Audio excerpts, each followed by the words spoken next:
There, John, I made a mistake not bringing my earbuds out with me. I'm having a hard time hearing, but it's a lot of noise on this racetrack right now. But as you mentioned, a very important anniversary for Hendrick Motorsports, celebrating 40 years racing in NASCAR. And over those 40 years, Hendrick Motorsport has won more than any other team in the sport and currently boasts one of the most impressive rosters of drivers in the game today. So earlier today on the Hendrick Motorsports campus, they held a big old fan fest for people to come out. They got to meet some of their favorite drivers, take some pictures, get some autographs, and overall just really take in the history of these last 4 decades for Hendrick Motorsports. Now they're celebrating the 40th anniversary all season long, but this weekend especially, they get to celebrate here in Concord where everything started. I had a chance to speak with Hendrick Motorsport President Jeff Edwards. He says this whole week and the season in general is a great opportunity to look back on the 40 years, the legacy that's been built, and to look ahead to how they hope to continue that legacy.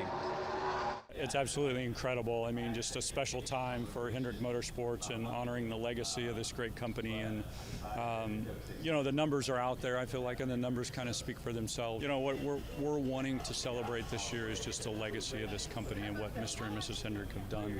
Obviously, to be at home in Charlotte, we consider our home track, and we've had a great deal of success over there. It's just a great kickoff to, what is one of the biggest weekends in NASCAR. Yeah, now one Hendrick driver who is not at this Fan Fest is Kyle Larson. That's because he's up in Indianapolis preparing to do something that very few drivers have ever accomplished, and that is race in the Indy 500 and the Coca-Cola 600 on the same day. For more on the historic double, Nate Wimberly will have a little bit more on that coming up later at 5 o'clock. I'm going to head inside real quick and grab some earplugs because it is getting very loud out here. John, I will send things back over to you.